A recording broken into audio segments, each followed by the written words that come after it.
After a couple of weeks of rest following the opening doubleheader of the season, the World Superbike riders are back on track in preparation for the start of the European season in just 3 weeks' time. Nearly the entirety of the grid is present in the Barcelona-Catalunya circuit, which itself is undergoing some renovations, including the runoff area at Turn 1 and an update to the iconic timing tower.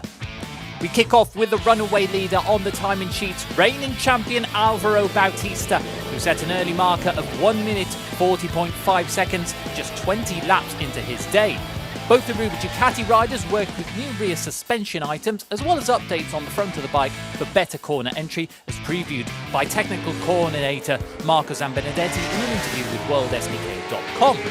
Michael Rinaldi finished his day third overall, the Ducati 1-2 only denied by last season Catalunya pole sitter Iker Lecuona. With the memories of Xavi Vierge's Indonesian podium still fresh on their minds, Team HRC wasted little time to get to work on Thursday, reconfirming items they tested last week in Motorland, including updates to the chassis bracing and the exhaust, is the plan for both days here. Lecuona P2, Vierge P5 on Thursday. Toprak Razgatlioglu appeared quite relaxed this morning after working on electronic strategies in a half-day shakedown yesterday afternoon.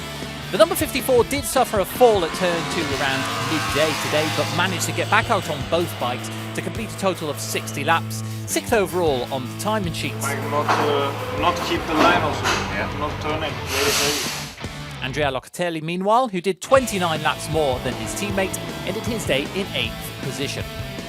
All has been relatively quiet on the BMW front this first day of testing, although it did appear that the team had been trialling a different swing arm from what we've seen previously on their M1000RR. 11th and 10th was the end-of-day result for Scott Redding and Michael van der Mark respectively, at a track which was particularly unforgiving for the BMWs in 2022. As for the Kawasaki racing team, who also tested last week in Aragon, the team made a late decision to sit Thursday out, save a day for each rider's testing allocation and focus fully on Friday. With Jonathan Ray and Alex Lowe's away, test rider Florian Marino did keep the garage busy with 79 laps completed. Onto the independent riders, where a late surge from Garrett Gerloff lifted him to 4th overall, top independent, and also top BMW by over a second. Remy Gardner fully recovered from a bout of illness in Lombok, and Dominic Egerter, who encountered technical issues around midday, completed the independent riders' top 3. Thursday also saw Bradley Ray complete a full day of testing after an engine issue halted his momentum last week in Aragon.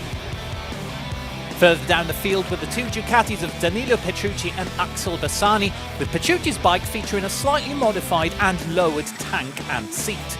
Completing the independent side of things with the Mia Honda pairing of Havis Yamin and Eric Granado, as well as Orlat Kawasaki's Oliver Koenig. 4 World Supersport riders also joined the track in Catalonia, with Jari Montella making his return from a broken collarbone sustained in round 1.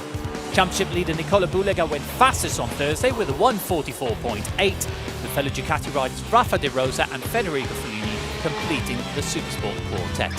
More action on Friday for the Barcelona-Catalunya circuit.